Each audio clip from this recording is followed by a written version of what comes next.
السلام نے اللہ پاک سے درخواست کی کہ اے اللہ سب کو تو نے میرے لیے تابع کیا، مسخر کیا، اس شیطان پر بھی مجھ کو قابو دے، میں اس کو بھی قابو کروں۔ اللہ پاک نے ارشاد فرمایا کہ سلیمان ہمارے رازوں میں نہ پڑو،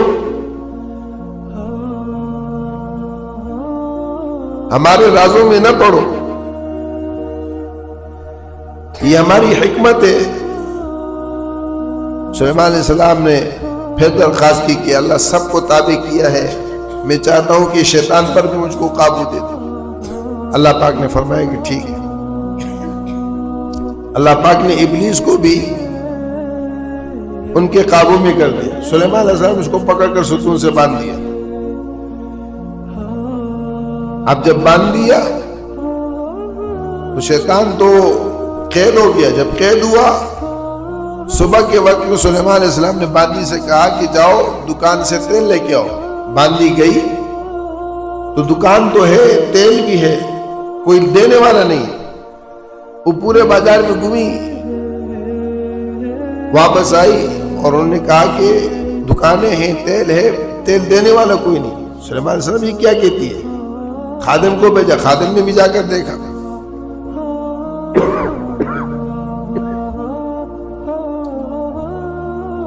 تو اس نے بھی آ کر بتایا کہ ایسا ہی ہے، وہاں کوئی نہیں ہے۔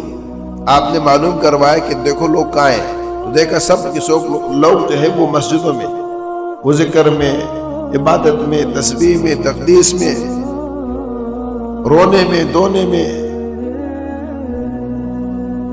تو سلیمان علیہ السلام نے اللہ پاک سے درخواست کی کہ اللہ یہ کیا ہے؟ اللہ پاک نے فرمایا کہ یہ میرا نظام ہے، اس کو میں چلاتا ہوں۔ تو نے شیطان کو قید کر دیا، لوگوں کی دنیاوی رغبت جو شیطان ان کو دعوت دیتا تھا وہ ختم ہو گئی، سب لوگ ادھر آ گئے۔ جیسے رمضان میں ہوتا ہے، رمضان میں مسجدیں بھری ہوتی ہیں، نیکی کی طرف رغبت ہوتی ہے، قرآن کی تلاوت کی طرف، ذکر تسبیح کی طرف۔ تو فرمایا کہ اے سلیمان یہ میرا نظام ہے، میں اس کو چلاتا ہوں، اس میں رخنہ نہ دو، اس کو چھوڑ دو۔ سلیمان علیہ السلام نے شیطان کو کھولا، پھر بازار بھر گئے۔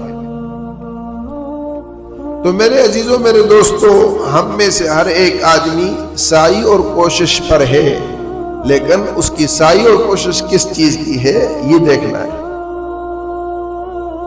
اس کی محنت اور اس کی کوشش اس کی آخرت کے بننے سے